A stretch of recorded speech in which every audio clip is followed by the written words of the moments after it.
Hey guys, welcome back to another episode of No Niche Zone.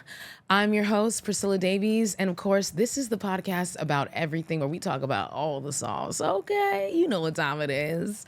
I'm so happy to be back on this beautiful. Today is Easter Sunday. By the time you guys hear this, it will not be Easter Sunday. I'm not a religious person, so I don't know if y'all are down for that. But happy Easter if that's what you're about, you know. I've had a pretty busy week. I have some out-of-towner family coming in, or they're here actually. My brother came to visit me with his kids and his wife, and we've just been, doing the LA thing-a-ling and having a great time, and it's just been so much fun, and I just love my niece and nephew. They bring me so much joy. They're so awesome. So I'm a little, I'm not gonna lie, like I've been running around a little busy, so we're gonna see how this show goes today. We're gonna see how this goes. All right, let's jump into a little bit. We got a little bit of an update on your favorite ex-president, Donald J. Trump. Okay? We're trying to keep you up to speed on all of his legal drama, this whole legal saga that's been going on. And where we left off last time, Trump was ordered to pay $450 million in his New York City fraud case by March 25th in order for his appeal to officially go through. He had to put that money down, okay? We talked about that. And so March 25th came and went, and prior to that, Trump's lawyers had filed a motion to cut the payment, arguing that it was impossible for him to get that money, impossible, and that he had tried to go to 30 different bond companies, and they all rejected him. Okay? 30 different bond companies. Yet he was on the internet talking about, I've got $1 billion. I can pay it out of my pocket. It's easy. But his lawyers on the flip side were arguing that this was going to be impossible for him to pay this, and that he was denied by 30 different bond companies. So March 25th comes and we're all waiting to see, is he gonna get the money? And guess what happened, y'all? An appeals court reduced the bond for him to $175 million. So from 454 down to $175 million. And not only did they reduce the bond, but they gave him an extra 10 days to pay it up. Okay? An extra 10 days. And they gave absolutely no reason as to why they made this decision. They're not required to. It's a civil case. It's not a criminal case. So, it's a little bit more lax in terms of requirements. But they didn't even explain why. And now we're still in this 10 days waiting to see if he can scrape together $175 million. For those who have been following, he just went public with Truth Social. His social media platform just went public. And now, because of that, he's suddenly worth an estimated, I think, like $8 billion or something. However, y'all, it's not as clear cut. It's not as straightforward as that. Maybe we'll get into a little detail about that a little bit later. But I just have to say, when I saw that they had reduced that bond, the first thing I thought was, must be nice to be a white man, especially a rich white man. I mean, if this was a black man, if this was even a half black man, President Obama, if this was Obama, in this case, he would have already been under the jail. Okay? But yet, this guy was able to garner sympathy and have his bond reduced by more than 50%. And they gave him an extra 10 days to pay, despite the fact that this guy should have had all this worked out in the previous 30 days that he had received. No black and brown people in America would ever get this kind of treatment. And it's just so effed up. And no poor people in America would ever get this kind of treatment. And it's just so effed up how imbalanced the, quote, justice system is, and how, if you have enough money, if you're in the right demographics, then you're going to get treated a lot better, and you're going to be able to get these little favors. Meanwhile, you have poor people and black and brown people being thrown in jail for freaking parking tickets. unpaid parking tickets, getting bench warrants against them. But this guy who defrauded the state of New York by almost $1 billion over a 30, 40-year period got a pat on the shoulder, got a slap on the wrist, and now he has 10 days to come up with this $175 bond, $1 million bond. It's just so shady, and it's just really speaks to the inequity and inequitability of the justice system, and how it really is about who you know, how much money you have, and who you are. And are in terms of, what boxes you check on the census. Hint, hint, wink, wink. Okay? So we're going to keep you posted on whether or not he's able to scrounge up that $175 million. That's easy. I wipe my butt with that. Okay? The corrupt Attorney General, Letitia James. But we also did get some other information on March 25th, which is that the official start of the hush money criminal case has been selected. That case will be starting on April 15th, tax day, y'all.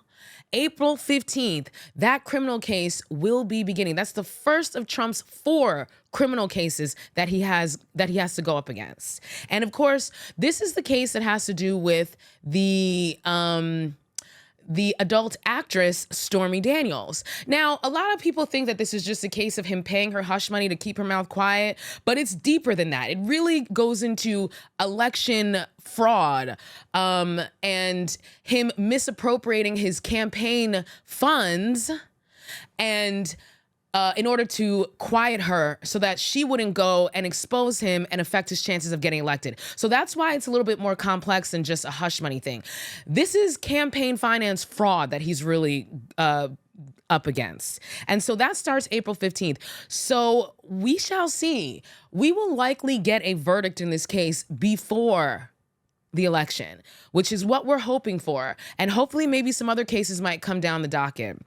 But we're going to keep you up to date on what's going on with Donald J. Trump and his perfect, amazing, wonderful trials. So make sure you stay tuned. All right, let's switch gears and get into some politicking with Priscilla. This isn't really, I guess it is election edition. But on March 26th, a Democratic candidate named Marilyn Lands won a special election for a Huntsville area state house seat. Now, why do we give a damn about this? Okay? Why do we care about a random state house seat in Alabama? Well, number one, Maryland flipped the seat from Republican to Democrat in a heavily red district. So that's big. Okay? And number two, Maryland won by over 20 points. So she flipped a district and won by 20 points. That's a huge margin. And most importantly, number three, Marilyn Lands ran almost exclusively on ending Alabama's near total abortion ban and protecting access to contraception and in vitro fertilization. Fertilization. I don't know why I stopped that word halfway through. Fertilization. Did you hear me, y'all?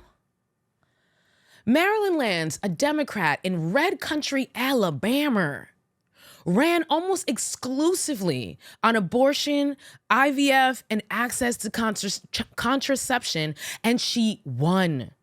Not only did she win, she flipped a seat blue. And not only did she flip a seat blue, she did it by 20 points in deep red Alabama.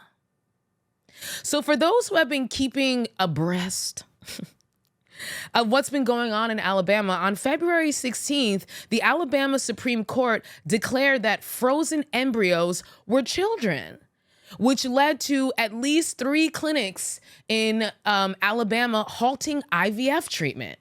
So they effectively banned IVF treatments in Alabama because of their abortion laws, which said that embryos, fertilized cells, are considered human beings, right? That's their whole argument of why you can't have an abortion at all, even in the early stages, because from the moment of conception in their world, you're a human.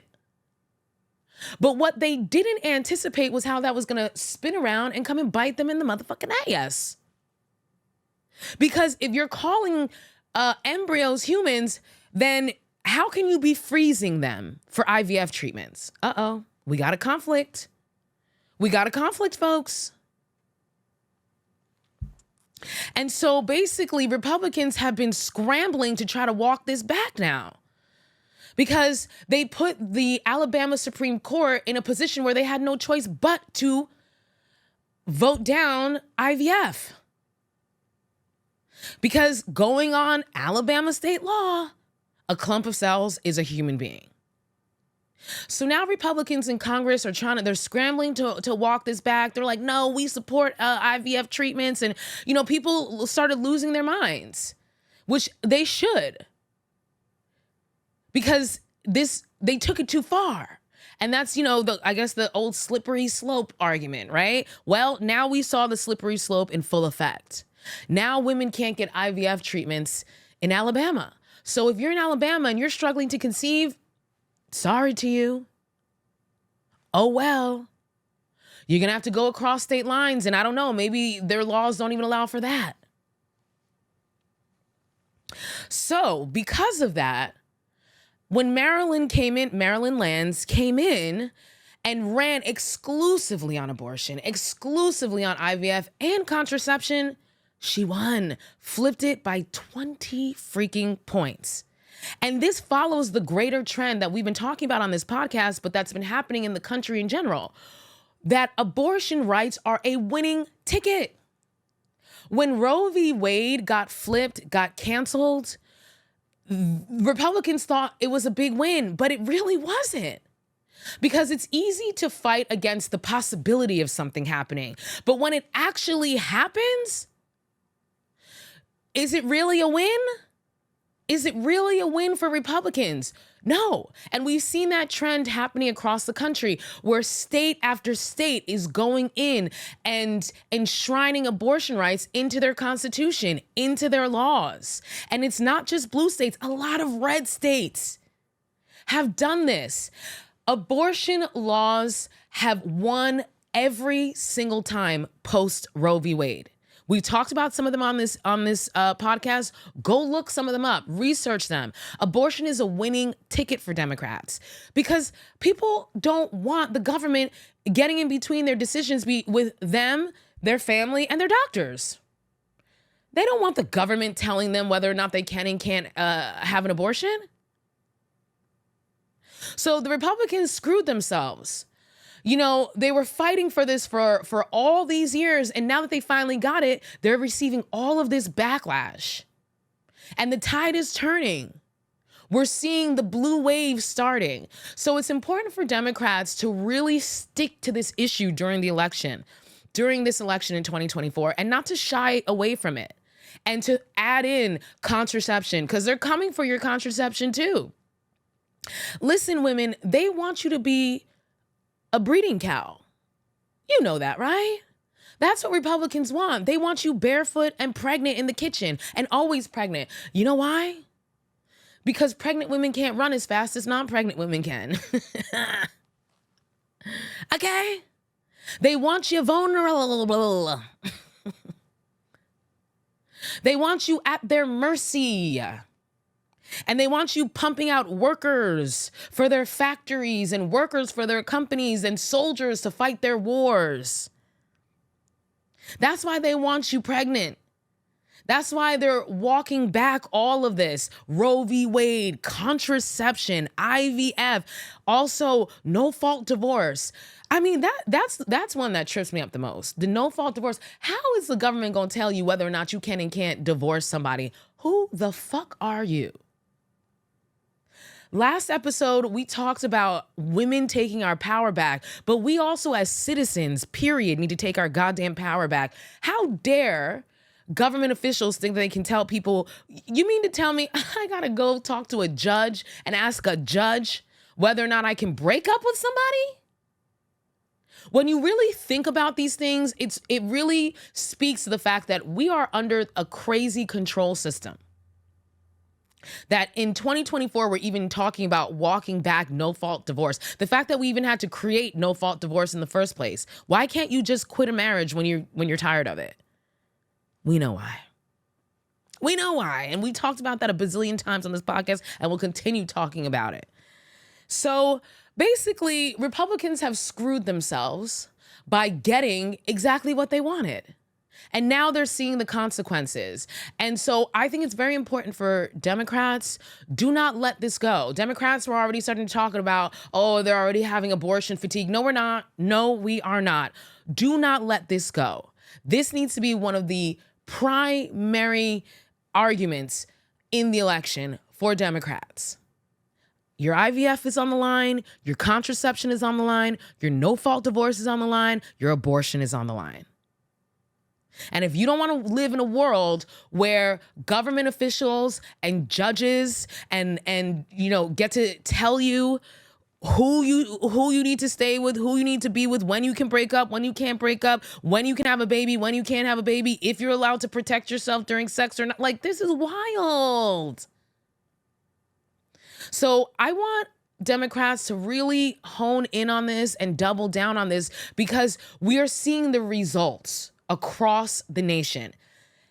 Every single state that has voted to enshrine abortion rights into their constitution, into their laws, it has passed. Even the reddest of the red. And Marilyn Lands is a great example of how powerful this argument is for Democrats. To flip a seat blue, and not just flip a seat blue, but by 20 points, that is a major message that is being sent to not only Democrats, but also Republicans. We're sick of your shit. We're Alabamans, and we're sick of your shit. So shout out to Marilyn Lands. Very happy for her. And I'm looking forward to seeing this trend continue into 2024, and especially during the election. All right, shall we switch gears? Yes, we shall. Okay, we have been talking about no contact parents on this podcast. We've been having this ongoing conversation about it, and partly that's because people really resonated with this. I posted a bunch of clips on social media, a bunch of different places, and when I tell you, these clips blew the hell up. Blew the hell up. Millions of views on these clips. Thousands of comments. I have people in my DMs literally asking me like, hey, can I talk to you?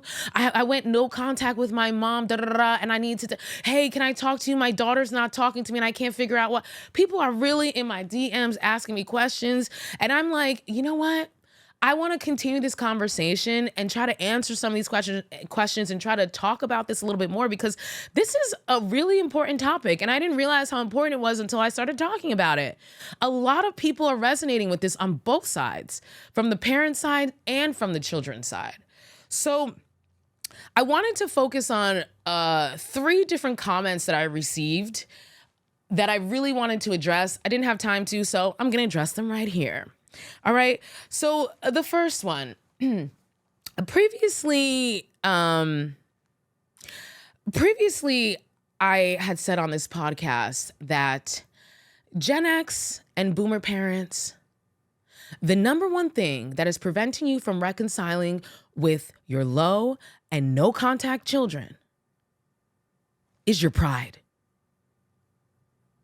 But after getting a comment on one of my posts, I want to amend that statement. Gen X and Boomer parents, the number one thing that is preventing you from reconciling with your low and no contact children is your shame being masked as pride. Ooh, damn, you heard that? Ooh, wee. Did you hear that? Did you feel that? Because I felt that when I read this particular comment that came up on one of my posts. Sherelle Nails said this, quote, I'm a millennial, But my eldest is soon to be 18. I had a lot of negative behaviors, and it really hurt when I saw how wrong I was. I now understand that parents can't admit they're wrong because of shame. Whew. When I read that comment, a light bulb went off for me. A huge light bulb went off for me. You know how like anger is really just like a cover up for fear? Well, that's what pride is. Pride is a cover up for shame. Usually when people are being prideful, it's because they're feeling deep shame underneath that they're trying to, protect themselves from. So it manifests and it expresses itself as pride. And that's why it's so challenging to have these conversations with our boomer and Gen X parents who we have gone low and no contact with, because that pride is like a brick wall. You can't get through it. But I understand that pride is covering up a deep shame. And it makes sense, right? Like, this is not exclusive to parents. Anytime that somebody calls you out on your bad behavior or something that you've done to them that hurt them, it's normal for you to feel shameful. Like, damn, wow, of course, it's normal to feel a little bit shameful or a lot of bit shameful, and it's very normal to get defensive when people call you out. That's totally normal. So it makes sense. Of course, imagine, you have children and you're thinking, I did a great job. I made sure they ate. I made sure that they had a roof over their heads. They were never hungry or wanting for anything. They had a good education, blah, blah, blah. And then fast forward to them being adults and them being like, you were a bad parent. You weren't there for me in all these different ways. And you tell them, of course, shame would come into the mix. But the thing is, instead of dealing with that shame, processing that shame, you're by yourself or with a professional, instead of processing that shame, you guys go into defense mode, protection mode. And you turn that shame into pride. And you become a brick wall and you refuse to hear anything at all. And so I really appreciate Sherelle giving me that perspective, because it helps me to have a little bit more compassion. Not to say that I haven't already had a bunch of compassion for y'all motherfuckers. Let's stop playing. I had a lot of compassion for my parents and all the parents out there. Like I've talked about previously on this podcast, we know you went through it. We know you're traumatized. We know you've been victims yourself. We know you didn't know better. There was no internet, blah, blah, blah. We know. So yes, we've given you the grace, we've given you the compassion, but this helps me give even more compassion and to see through that prideful stance, because it really was so confusing. Like, why are y'all so hard to break through? But it makes sense. They're protecting their hearts because they feel deep shame. And so it's manifesting as them being jerks. Prideful jerks. So if you're a parent, if you're a boomer or a Gen X parent whose child has gone no or low contact with you, I really invite you to explore and honor that shame that you might be feeling with regard to how you parented your children. I invite you to process that. Feel it. It's so wild. So many people avoid things like therapy and, meditation and journaling, things like that, and processing their emotions just because they don't want to feel it. And the truth is, like, it's just a feeling. Yeah, it sucks, but if you feel it, then the feeling will pass.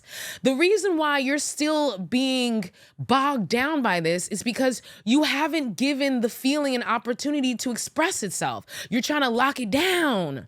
You're trying to block it in. You're trying to encase it with pride. You can't do that. You have to feel the feelings. And I'm telling you, as someone who has been in therapy off and on for 10 years, as someone who has meditated every day for an hour for a bazillion years, as someone who has gone into the desert and meditated for 10 days straight in silence for 14 hours a day. Yeah, shout out to my Vipassana gang. If you're Vipassana gang, you know what time it is. What I can tell you is that those feelings just pass. But you have to feel them in order for them to pass. You can't keep pushing them down and sweeping them under the rug and ignoring them. You can't do that and then covering it up with pride. You cannot do that. That's where you get sick, literally, because eventually those emotions start turning into physical symptoms. So Gen X and Boomer parents out there, I really encourage you to examine, to explore, to process, and to honor the shame that you might be feeling about your parenting and how your parenting may have fallen short. And when you process that, when you feel it and you let those feelings see the light of day, you take them out of that dark basement in your gut that you lock everything away in, and you let them see the light of the day, then they'll go. And then you can start afresh and start on the other side of that. And then maybe you'll be able to actually hear what your low and no contact adult children are telling you. And maybe when you've let that shame go, the pride will go, and you'll be able to show up with more of an open heart for your child. Good luck, motherfuckers. Good luck. It's not easy work, but it's work that's worth it. I promise you that. The other thing that came up in my comments with regard to no contact parents was a really interesting point that someone mentioned, which is basically that part of the reason why we're seeing this dynamic that's been manifesting between no contact, low contact adult children and their Boomer and Gen X parents is because a lot of Boomers and Gen Xers didn't even want to have kids. They didn't even want kids. They had kids because that's what they were expected to do. That's what everybody else was doing. That was the expectations.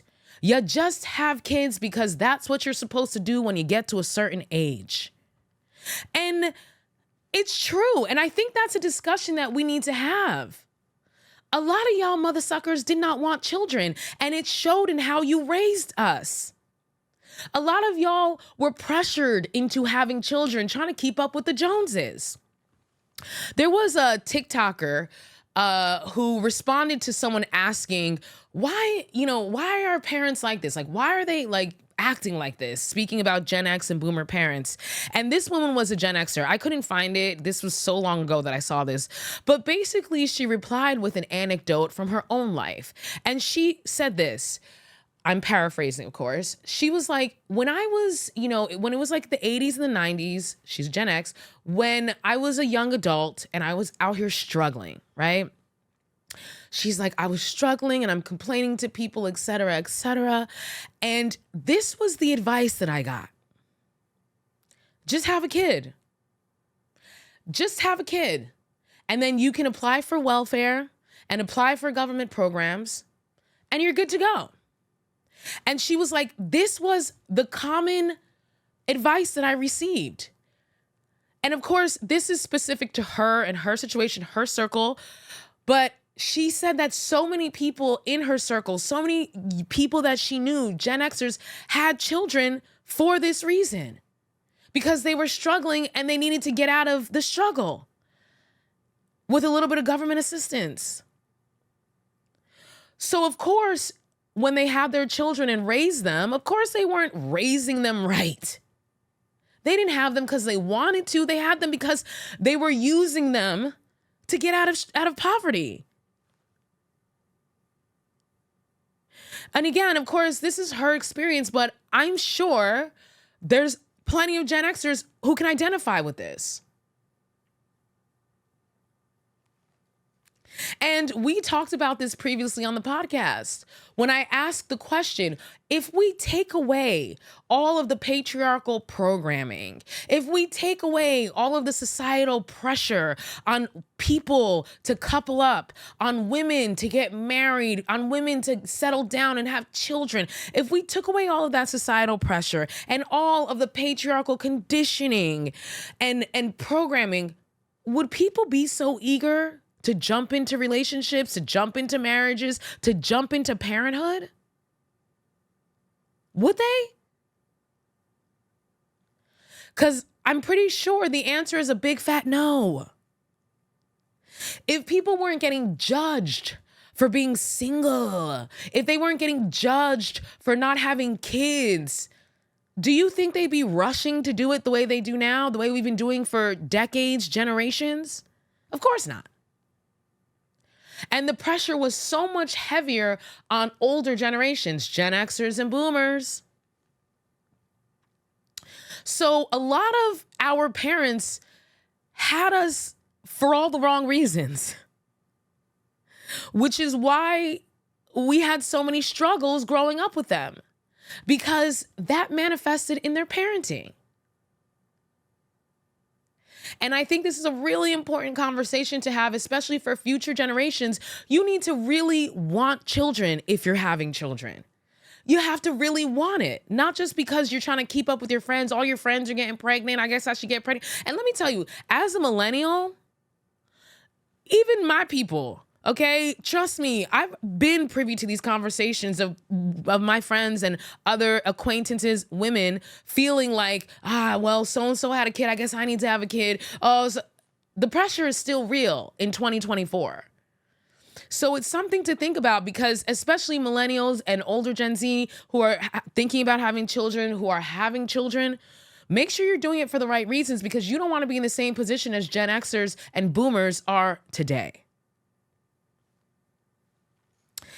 And the last point that I wanted to address with regard to no contact parents was a comment that I received from a commenter, I guess we'll just call them, a comment I received on one of my posts. And they came at this from a different angle, and they were asking basically like, how do you go no contact in an immigrant family? And they kind of expounded how like this just is not super feasible when you come from an immigrant family. And when I read this comment, I felt it so hard, because I too come from an immigrant family. I too am first generation American, okay? So I understand this question. And there really is, a difference in how the cultural expectations of American parents towards their children and the cultural expectations of immigrant parents towards their children. And obviously, not every immigrant is different. For all you contrarians who love to like run to the comments and point out the difference, I get it. Not all immigrants are the same, but I'm generalizing here. And for them, and just like not all American parents are the same either. They don't all parent the same, but I'm generalizing here.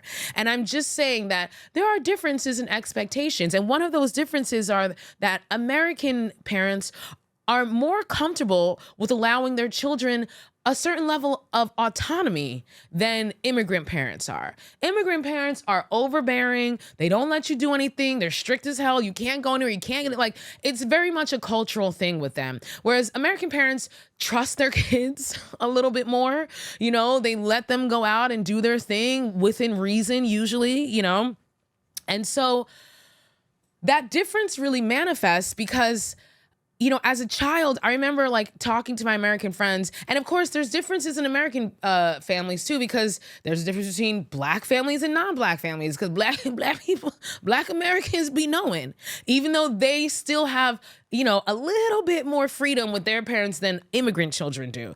But again, there's levels to this. But generally speaking, there is a difference. And so as an immigrant child, it was always hard for me to explain to my American friends, like, you don't understand, dog. Like, y'all have curfews. I'm not allowed to leave the house. It's a difference, okay? And your parents threaten to ground you. My parents threatened to ship me back to their country and have me working on the sugar cane plantations. Okay. Did you hear what I just said? My parents threatened to send me back to their home country to have me working on the sugar cane plantations. Your parents threatened to ground you and take your video games away. It's a difference. Okay? This is why most immigrant children are like, nah, I ain't trying to fight with my parents. I'm not trying to get deported. I'm an American. I can't go to no other country and like, what the hell are you talking about? And a lot of times there's always the threat of being disowned, straight up excommunicated from your family. You don't fall in line with the cultural expectations, you can be excommunicated. And that's not easy. That's a hard thing to deal with, you know? So when this person wrote this comment, I was like, I totally hear you and I understand. And so I want to respond to this person and address this. First of all, if you are asking, how do I go no contact in an immigrant family because things are different and that's not the way that, if you're asking that question, you're not ready to go no contact. Plain and simple. Because in order for you to go no contact, you have to be okay with going it alone. You have to be okay with potentially being excommunicated by your whole entire freaking family who supports the toxic cultural expectations. Just because something is cultural doesn't mean that it's right. Okay? And people will, fall in line. And I know it's hard to recognize that those people in our family and our friends who fall in line with those cultural expectations, even though they're toxic and detrimental to you and to each other, it's hard to recognize that they're a problem too. Yes, they're not like out here doing toxic stuff, but they are falling in line with that system. So you have to be okay with sending those people packing too. And if you are not okay with that, then you're not ready for no contact. And a lot of times, in order for people to go no contact, they unfortunately have to hit rock bottom. To the point that their peace of mind becomes more important to them than maintaining relationships with people who are negatively impacting their peace of mind. Regardless of how strongly that person is negatively impacting it. Whether they're the one doing the actual toxic behavior or they're the ones excusing the toxic behavior or the ones turning a blind eye to the toxic behavior or falling in line with it. You have to be okay with not ever speaking to your parents again, not ever speaking to your grandparents, your cousins, whoever chooses to excommunicate you because you chose not to fall in line. You got to be okay with that.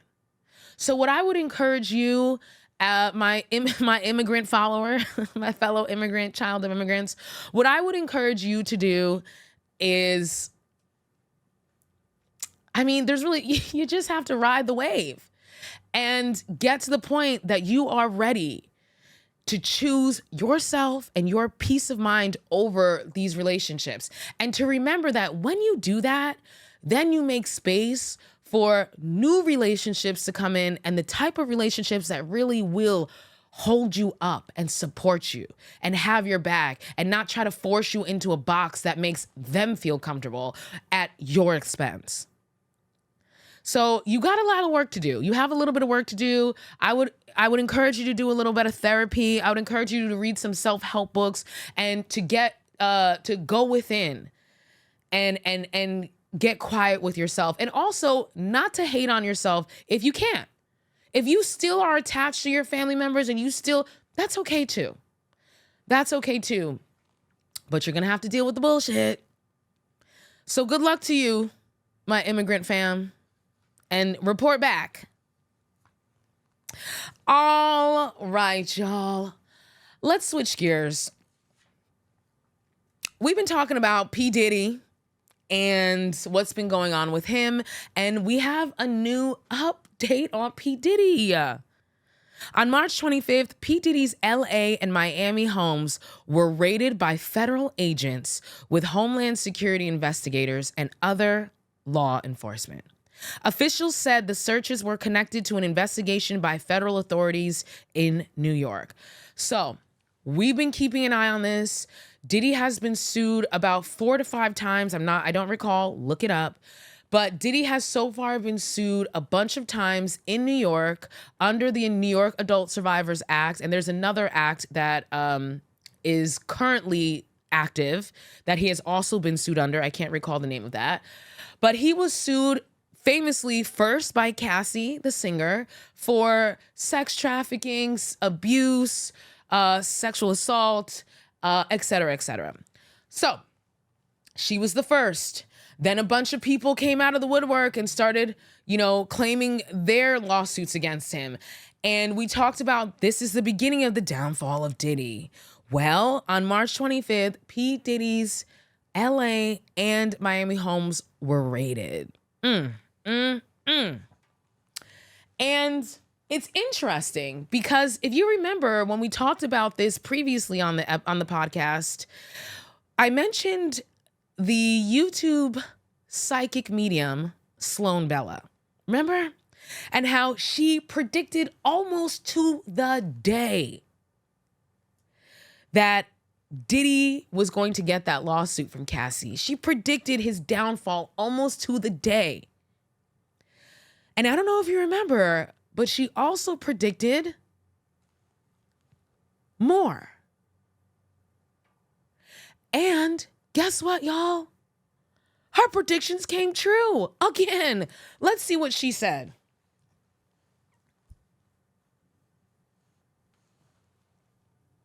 They're going to stitch his mouth shut. Why? When I ask her why his mouth is being sewn up, it's because of his mentors. And she's showing me that he's being shut up from outing them or from speaking about them for some reason. So there's a hierarchy going on here, and there's a total takedown of him. He may think he gets away with stuff. He may think it's cool he does what he does, but now he's the sacrificial lamb. And I do mean that. There's something that comes up with him in March, speaking of the lamb, during the Easter time frame, March, April, right in that time frame. That's why I said lamb. There's something else that's going to come up with him. We are not done. Did you hear what she said? And remember, guys, this was from 2023, I believe. This was posted way before. I believe it was she posted this 6 months before he went down in November, the first suit, okay? And she predicted that almost to the day. And then she continued her prediction to say sometime in March during the Easter season. And guess what, y'all? March 25th, he got raided. And we're in Easter season. So, Sloan is 2 for 2. I mean, she's more than 2 for 2. I will say some people have been saying that Sloan might be an op. So I'm like, Sloan, please don't be an op. We love you, Sloan. Please don't be an op. However, even if she's an op, she got the tea. She got the tea. So she was right again. She was right again. And the crazy thing about this whole P. Diddy situation is that this fool dipped. He left the country. Apparently, he had gone to Antigua, which has a no extradition clause. And he left his grown children back in the United States to take the fall. His 2 eldest sons, well, one of his 2 out of his 3 eldest sons, Justin and Christian, they had them in handcuffs outside of the LA resident. Can you believe that? While Diddy is on a flight getting out of the country. And a lot of people are saying Misa, who is Justin's mom, is probably going to start spilling some tea because she don't like to see her baby in cuffs. She went off when he got in trouble previously, okay? But I think it's interesting that he just dipped. And what's also interesting is that his eldest son, his adopted son, Quincy, Quincy Brown, who is Al B. Shore and Diddy's Portman. I can't remember her name. I don't know why I'm missing it right now. I can see her beautiful face, but Diddy's ex, it's Kimberly Porter. Her and Al B. Shore's child, which Diddy adopted when he was a child. And Al B. Shore came on the internet and he wrote on IG, quote, hashtag letter to my son. Come home. The door is wide open. You're safe here, son. I love you, Pops. You're biological.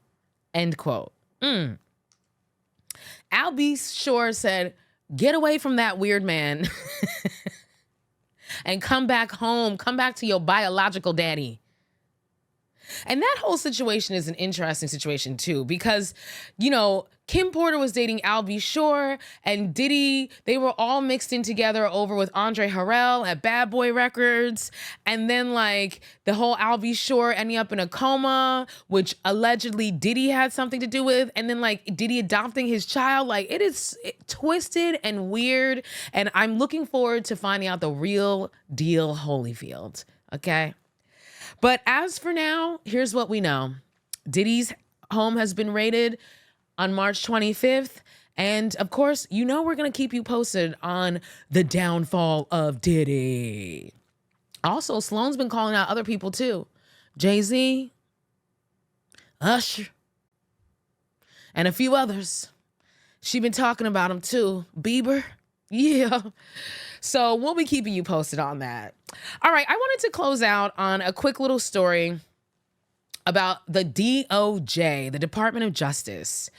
The Department of Justice is officially suing Apple over a smartphone monopoly. The Department of Justice, along with 16 states, including California, filed a sweeping antitrust lawsuit against Apple a couple of weeks ago. The government alleges that the trillion-dollar company's practices around its iPhone have quashed competition by limiting access to its app store, constraining the ability to send messages across different platforms, and blocking alternative wallet payment systems. This suit is a part of a suit of an antitrust legal action aimed at breaking alleged monopolies by tech behemoths, including Google, Meta, and Amazon. And let me tell you something. I am loving this for Apple. I really am. I have talked about on this show how the gerontocracy is so out of date, so, not up to par, and so out of touch when it comes to tech and big tech. So much so that they are not doing their jobs and regulating big tech and ensuring that big tech isn't taking advantage of us, the little people, because they're so out of date and they refuse to give up power. And so we're all being exploited and treated poorly because they're not protecting us from big tech giants. So, for example, you know how when an Android sends you a video and the thing looks crazy and it's all pixelated and blurry? That's on purpose. Apple does that on purpose. The same way that Apple makes them ugly green message bubbles for anything that's not an Apple phone. That's on purpose in order to solidify their monopoly on the smartphone game. They are intentionally screwing with us. We could have so much better quality service and all that stuff if they weren't trying to create this monopoly and make sure that all the money goes to them. And if we had representatives that were in touch and not hoarding power, then we might have already been protected from these guys doing this. And this is just one aspect of it, right? Then let's not forget about all the privacy issues, all the data breaches, all of their, shady business practices. And it's not just these big behemoths, Google and Amazon. It's also like the DoorDashes and the Ubers and the Uber Eats not paying their people, trying to get us to make up for their employees' payments by tipping exorbitant amounts while they're also charging us exorbitant fees. Why? Because we don't have any protection. So I appreciate this, but it is, I don't want to say too little too late. It's definitely too late though. And we need more protection like this. We need more, like this whole, we talked about the TikTok ban a couple episodes ago. And it's like, y'all are going to the like opposite extreme. No, you need to be regulating, not going and banning things. You need to regulate it. So I'm hoping that this is the beginning of the change of Congress actually starting to get in there and regulate these tech companies, because they really are taking advantage of us. They're stealing our money. They're stealing our data. They are stealing money from their employees. They're bad. It's just like, it's bad all around. And these tech bros are out here becoming billionaires, multi-millionaires, because they're exploiting us and we have no protections. So I'm really happy about this. And I really hope that they win this. And I hope this is the beginning of us finally regulating this Wild West, out of control, tech bubble that we've been in. Like, babes, the bubble is over. Now it's time for us to really like get in there and protect the people. So I'm loving this for Apple. You deserve this for being so shady and trying to force people to buy iPhones. That's the other thing too. Like this whole, like the competition thing, they want to be shady because you have an Android, it's not an iPhone, or like, you want to, the same thing with the social media companies. They're the other ones that need to get some regulation. You can't post a video on Reels if it has a TikTok watermark, and vice versa. And if it has a Shorts watermark, you can't post it on TikTok. Why? Why are we not allowed to just go back and forth between the different platforms? We all have social media accounts on all of them. Why do we have to act like this is the only one we have? Why can't we go back? Why can't y'all be compatible? Well, it's because they don't have to be. And so they're going to screw the people so they can make a buck. So again, I'm so happy for this, and I'm looking forward to more regulation like this. I'm looking forward to some younger people coming into power so we can get a handle on these tech giants, because they are doing us dirty and they're going to continue doing us dirty as our technology advances. I'm looking at you, AI. Whew, I'm looking at you. Well, folks, we have come to the end of another episode of No Niche Zone, the podcast about everything. Of course, you can follow the podcast at No Niche Zone Pod across all platforms. Definitely go and subscribe to the YouTube, same name, at No Niche Zone Pod. You can follow me at Pris the Goddess across all platforms. Check us out on Discord, No Niche Zone, and send in your listener letters to nonichezone@gmail.com. I'll be looking out for them. That's it for us today, and we'll see you next time.